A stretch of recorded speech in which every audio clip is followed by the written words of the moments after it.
There's a rather curious truth lurking just beneath the surface of every single hardship you've ever had to face. It's playing hide and seek behind your frustrations, those anxieties that plague you, and your seemingly never-ending attempts to wrestle control over situations you simply can't quite get your head around. And here it is, plain and simple. What you resist persists, but it only really exists in your own noggin. You see, the world isn't actually out to get you. The seasons don't bicker with the wind about who gets to call the shots. The river doesn't bear a grudge against the rocks that shape the winding path it takes. But the mind, the mind is forever engaged in a running battle against what simply is. We've somehow got it into our heads that resistance equals strength, haven't we? We seem to think that fighting tooth and nail is living, that taking control of everything means you've somehow mastered it. But have you ever stopped to notice something? The more you push back against a thought that pops into your head, the stronger it seems to get. The harder you try to bury an emotion, the louder it ends up screaming inside you. The more tightly you cling to your own idea of what peace should look like, the further away genuine peace seems to drift. You can't exactly quiet a storm by yelling at it to be quiet, can you? You can only find any sense of calm by taking a step back, putting some distance between yourself and all the noise, the shadow of resistance. Imagine your mind as a room absolutely flooded with light. Every thought that flits through, every worry that gnaws away at you, every longing you harbor, each one is like a guest just passing through, popping in for a visit. But when you resist a thought, you're effectively slamming the door right in its face. You're locking it inside the room with you. And there it stays, echoing around, whispering incessantly, growing louder and louder in the darkness. The very moment you tell yourself, "I mustn't think about this," you've already thought about it, haven't you? The moment you say, "I mustn't feel this," you've already felt it. Resistance gives a definite shape to something that would otherwise just drift by, like clouds lazily floating across the sky. It turns vapor into solid stone, something you can't easily shift. What you're resisting isn't actually haunting the world out there. It's only haunting your own perception of it. And that's really where all the suffering begins, isn't it? Not in what's actually happening, but in what your mind stubbornly refuses to accept. The river of acceptance. Just take a good look at the river for a moment. It bends and weaves its way along. It flows and gives way to whatever's in its path. If a branch happens to fall into it, it doesn't start moaning and complaining. It just carries it along with the flow. If the mountain crumbles and shifts, it simply finds a brand new way around. Its power stems from its willingness to move with life, not set itself against it. You're no different, you know. The moment you finally stop fighting against the current, you remember that you are the current itself. That's the true essence of tranquility, not the complete absence of movement, but a feeling of harmony with it all.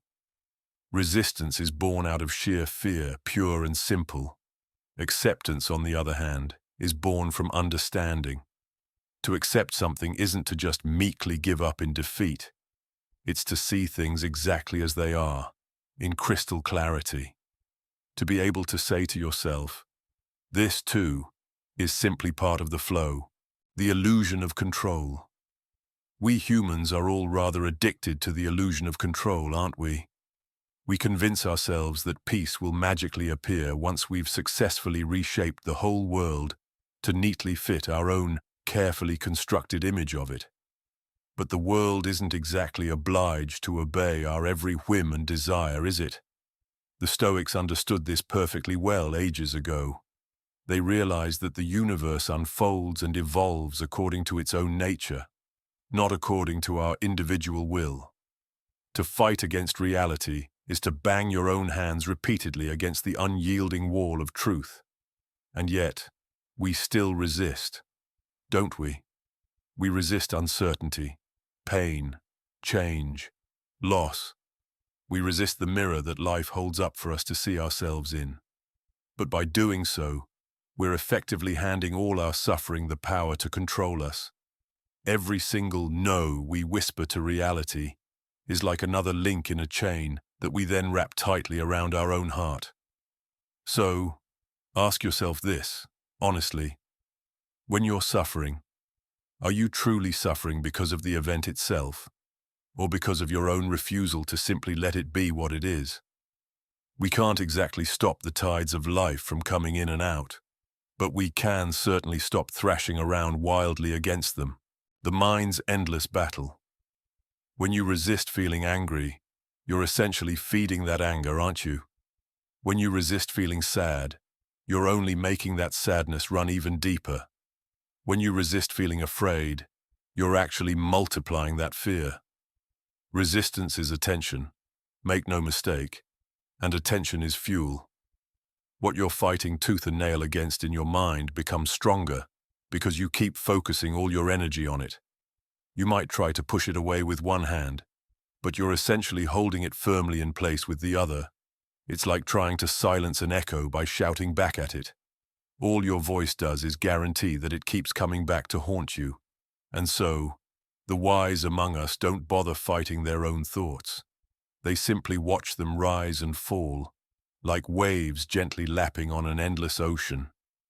No single wave can ever drown the sea, can it? And no single thought can ever destroy the awareness that's observing it. Let the mind chatter away. It inevitably will. Let the emotions flow freely. They must. Don't try to resist them. Just make an effort to understand them. And in that very act of understanding, they'll naturally dissolve like sugar in a hot cup of tea. In the first glimpse of freedom. Freedom doesn't begin when life suddenly gets easy and straightforward. It begins when resistance becomes utterly unnecessary. When you can honestly say, yes, this too, even to intense pain. You'll find that pain no longer has the power to control you. When you can look at fear squarely in the eye and see it simply as energy moving through you, you'll quickly realize that fear itself isn't the enemy at all. It's actually your own struggle against it. That's the real problem. The world isn't here to simply comfort you and make everything easy. It's here to awaken you, to open your eyes. Every difficulty you face, every sorrow that cuts you deep, every single moment that puts you to the test isn't asking you to resist. It's actually inviting you to remember who you truly are. Deep down beneath all the layers. When you finally stop resisting, you also stop being the storm itself. You become the boundless sky, the walls we build within. Every single time we resist something, we're essentially building a wall inside ourselves, brick by brick. We delude ourselves into thinking that these walls will somehow protect us, that by shutting out any kind of discomfort, we'll finally find some measure of peace. But walls don't actually protect. They simply imprison us, trapping us inside. Behind every single act of resistance, there's a deep-seated fear that simply hasn't been properly examined yet. A fear of loss, a fear of pain, a fear of change, a fear of not being completely in control of everything. We painstakingly build these walls out of our own thoughts, brick by painstaking brick, word by carefully chosen word. And then, like prisoners of our own making, we stand there scratching our heads, wondering why we feel so incredibly confined. The Stoic mind fully understands that the path to lasting peace isn't through building yet more walls to hide behind. It's through consciously taking them down, one by one. It asks, quietly and gently, what am I really fighting against here? When you trace your resistance right back to its roots, you often discover that you're not actually resisting life itself at all, but a deeply ingrained idea of how you mistakenly think life should be. The world rarely hurts you in and of itself. It's usually your own unrealistic expectations that do the real damage. The mirror of what is. Life is very much like a mirror, you know. It reflects back whatever happens to be standing in front of it, not as some kind of reward or a punishment, but as a simple, unwavering truth. If you resist anger, you'll end up seeing it absolutely everywhere you look. If you resist failure at all costs, every single stumble you make will sting like utter shame. If you resist sadness with every fiber of your being, every quiet night will feel like abject defeat. But if you meet life with complete openness, the mirror subtly changes. You slowly start to see that even the so-called negative emotions are actually simply signals, messengers sent to you to deepen your understanding. Anger teaches you precisely where your boundaries lie. Fear reveals what you truly value deep down inside. Sadness shows you exactly what you've loved, and loved deeply. These aren't enemies to be conquered and vanquished. They're teachers to be listened to, carefully and respectfully. When you resist the lesson they're trying to impart, it inevitably comes back around to you. When you embrace it, however, it passes on, leaving a residue of valuable wisdom in its place. That's precisely why what you resist persists. Not to deliberately torment you, but to actually guide you towards seeing something you haven't quite managed to see yet. Life keeps repeating its lessons over and over again until you finally learn them. Not because it's being deliberately cruel, but because it loves truth far too much to allow you to continue living in illusion. The false heroism of control. We often mistakenly confuse resistance with genuine courage, don't we? We tend to glorify the person who is always fighting against everything, as if sheer defiance were somehow the ultimate virtue. But tell me, is it truly an act of bravery to do battle with reality itself? To fight against what simply can't be changed isn't courage at all. It's merely sheer exhaustion cleverly disguised as strength. The true warrior of the spirit doesn't resist every single storm that blows their way. They actually learn how to stand perfectly still, right in the middle of the rain. They understand the crucial difference between what can be altered and what must simply be accepted as it is. They fully grasp that control over the external world is fleeting and illusory, but control over their own perception, that's something that's truly eternal. The wise among us don't waste their precious energy on the uncontrollable. They dedicate it wholeheartedly to cultivating inner balance and calm. When you resist life, you're effectively scattering your strength to the four winds. When you accept it, you're consciously gathering all your power together, the weight you carry. Just imagine holding a stone in your hand for a moment. You can either hold it lightly, or you can grip it incredibly tightly. When you grip it tightly, your hand will inevitably start to ache before too long. The stone starts to feel heavier and heavier with every passing moment. The longer you hold on, the more it becomes a genuine burden to you. But when you choose to loosen your grip, nothing external actually changes at all. The stone is still right there, exactly where it was. The only real difference is in the holding itself. It's exactly the same with your mind, you see. Every resentment you hold on to, every fear that gnaws away at you, every sorrow that you carry around weighs exactly as much as the pressure we consciously put on it. Resist it, and it grows heavier and more cumbersome. Acknowledge it, however, and it suddenly becomes lighter, almost weightless. You don't actually need to drop everything you dislike about life. You only need to stop clinging quite so tightly to your dislike of it. The stone becomes completely weightless the very moment you realize that you were the one tightening your fist all along. The Stoic art of allowing. To allow something isn't to be passive and simply let things happen. It's actually the greatest act of wisdom you can possibly perform. Allow life to unfold naturally, and you'll soon discover that much of what you were previously so fearful of was actually just smoke and mirrors, nothing more. Allow your emotions to move freely through you, and you'll quickly find that they come and go, just like the wind blowing gently across the grass. Allow change to occur, and you'll clearly see that it never actually arrives as a thief in the night, but as a skilled sculptor, painstakingly shaping you into greater clarity. The Stoic doesn't try to control the world around them. They simply learn to fully participate in it. They don't resist pain and discomfort.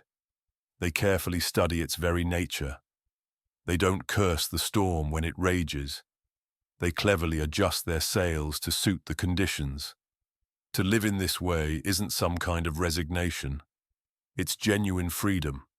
Freedom from the illusion that life somehow must always conform to your own individual desires.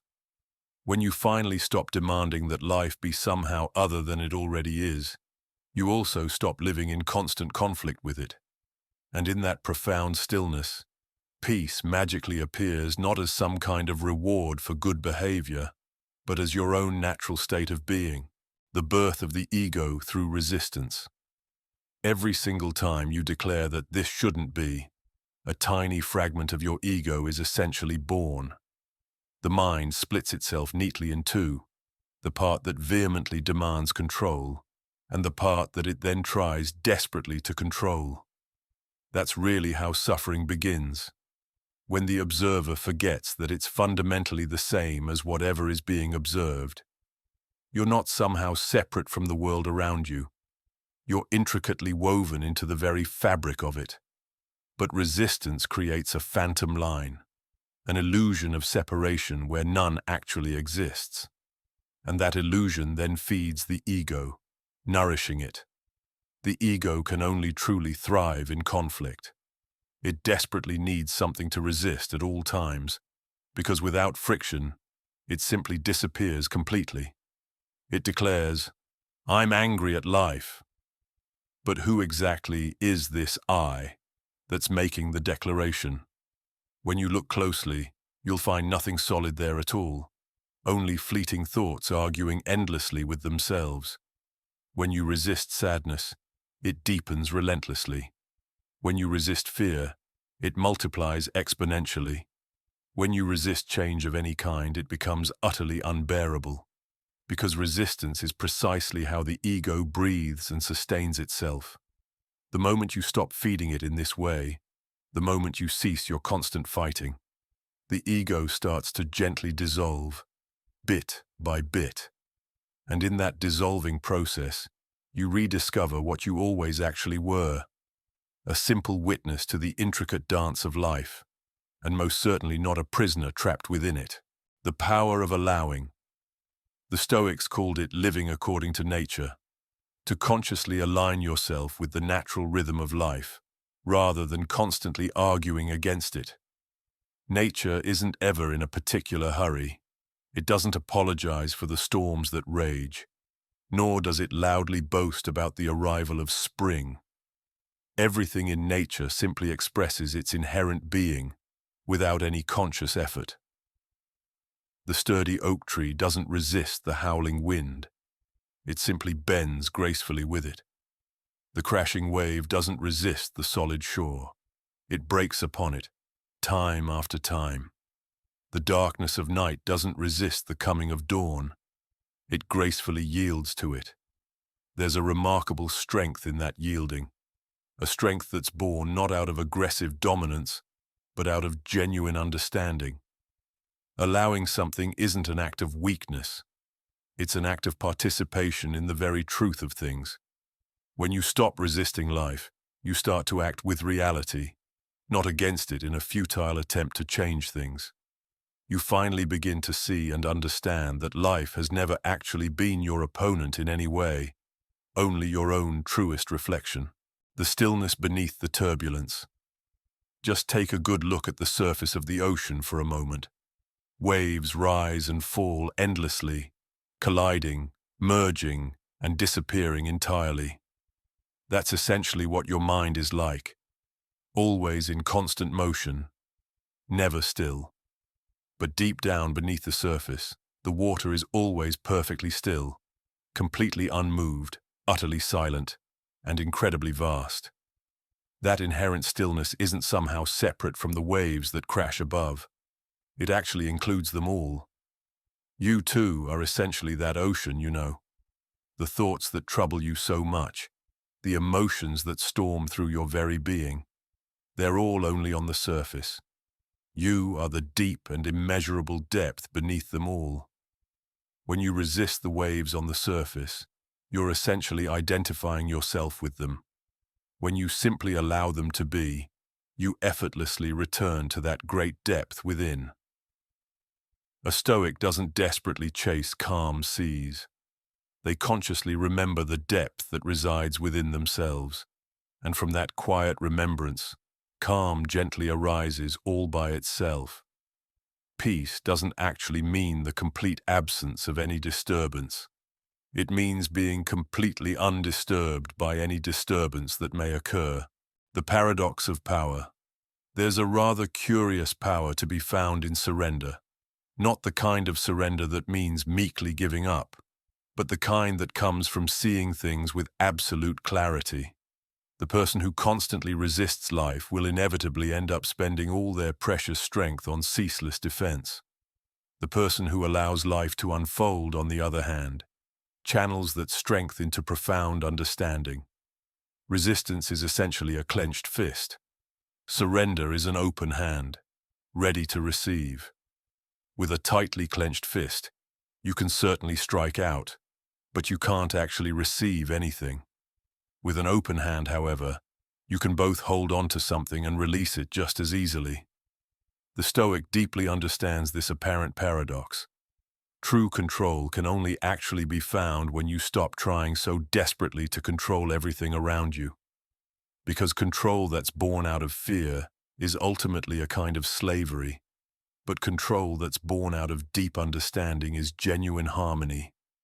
When you finally cease to resist the natural course of things, you'll quickly discover that the universe has actually been carrying you all along, even through your greatest trials and tribulations. The end of inner war. Just think of all the precious energy we waste on relentlessly resisting what simply can't be changed in any way. How much of our lives do we carelessly lose, constantly fighting battles that actually only exist in our own heads? We resist the past, as if memory could somehow be rewritten to suit our whims. We resist the future, as if anxiety could magically predict it with any degree of accuracy. We resist ourselves, our own hearts, our flaws, our vulnerability, as if perfection were somehow the price we have to pay to be considered worthy. But resistance doesn't actually free you from any kind of pain. It just binds you more tightly to it. And so, the Stoic path begins with a very simple act of profound honesty, to finally stop pretending that the storm outside shouldn't exist, to stop pretending that your own emotions shouldn't naturally rise and fall like the tides, to stop pretending that life somehow should be different from exactly what it is in this moment. This isn't resignation in any way. It's actually a true awakening, because when you finally stop fighting against what simply is, you actually become one with it all. You clearly see that nothing was ever truly against you. It was all simply misunderstood. The alchemy of acceptance. There's a quiet kind of alchemy that subtly begins the very moment you stop resisting life so vehemently.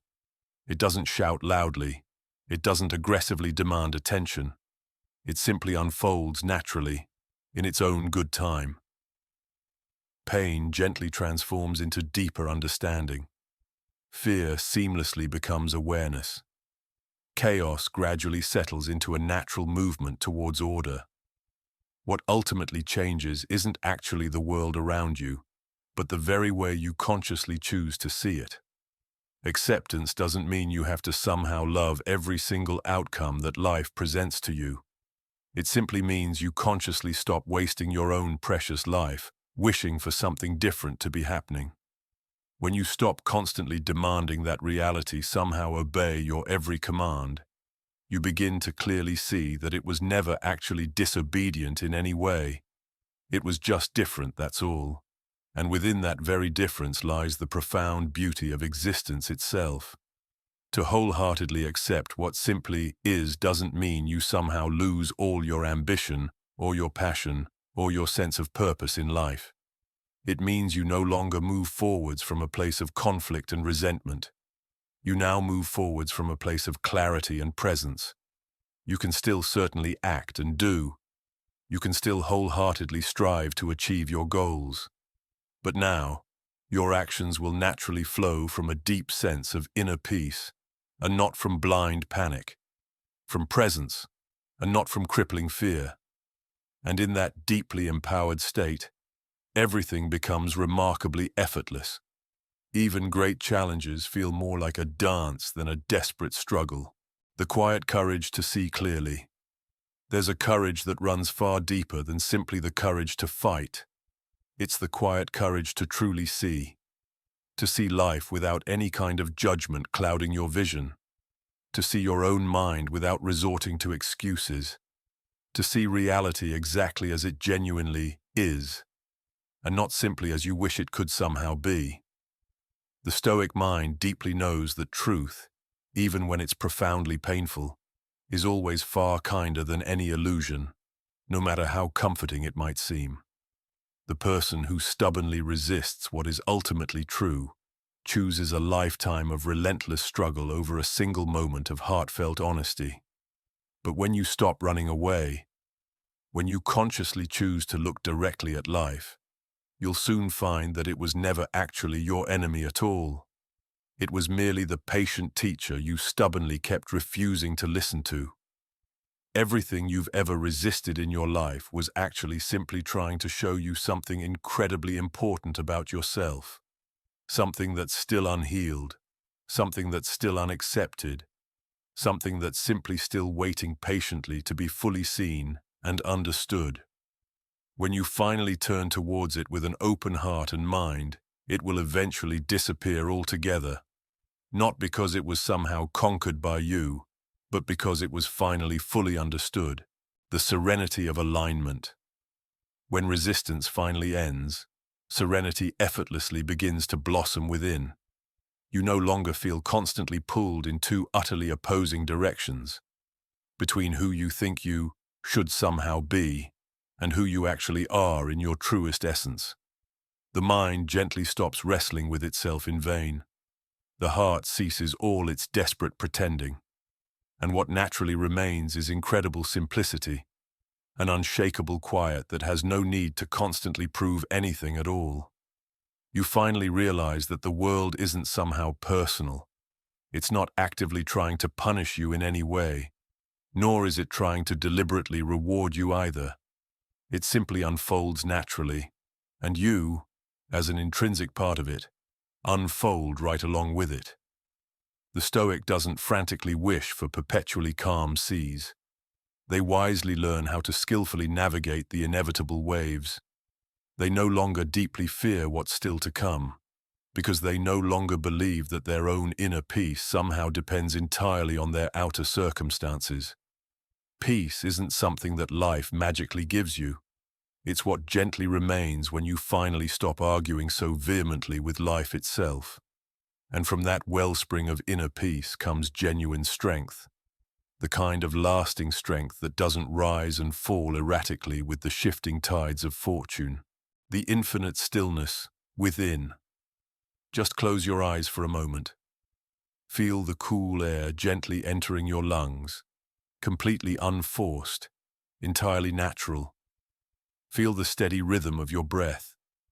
Notice how it flows effortlessly in and out without you consciously having to command it in any way. That's essentially the fundamental nature of life. It naturally moves through you without you even having to try.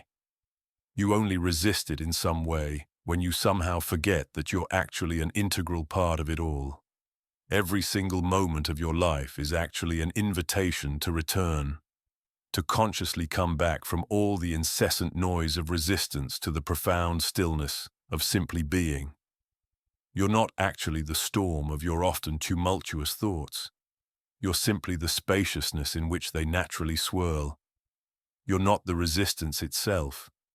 You're simply the detached awareness that's gently watching it all naturally arise and gently fade away again. When you gently rest in that vast and unwavering awareness, resistance has absolutely nowhere left to actually live. It will inevitably dissolve, and what gently remains is simply presence, the quiet truth of existence itself before the mind even starts to try and name it. The closing reflection. Life will certainly continue to present you with challenges. It will inevitably bring you both great joy and deep sorrow, significant gain and devastating loss, generous praise and unfair blame. But none of those external things are actually ever the genuine cause of your suffering. Your suffering will only ever begin when you consciously declare to yourself, "This simply shouldn't be happening." So, the very next time life confronts you with something particularly difficult, please try not to fight it head on. Try not to harden your heart against it so defensively. Instead, consciously meet it as you would a wise and trusted teacher. Gently ask it, "What are you actually here to show me?" And then, carefully listen. Listen deeply and attentively, far beyond all the incessant noise of judgment, beyond the constant chatter of your restless mind. You just might find that the very thing you were so desperately resisting was never actually your enemy at all, but was actually your own sure and steady path to genuine freedom. Just let it be. Let it gently teach you what it needs to, and then just let it naturally pass. Because in the end, what you vehemently resist will always persist, but only ever within the confines of your own busy mind. The world continues to gently move on all around you. The river tirelessly flows ever onwards. The myriad stars continue their eternal and unwavering course. Only you ultimately decide for yourself exactly how long you're consciously going to choose to hold that heavy stone. So, consciously loosen your grip on it. Just let it go, and watch how life, once so heavily resisted, effortlessly begins to move freely through you once again, just as it was always inherently meant to. And in that remarkable moment, you'll finally understand. The profound peace you were so desperately chasing and seeking was actually waiting patiently for you all along, quietly residing on the other side of your own staunch resistance.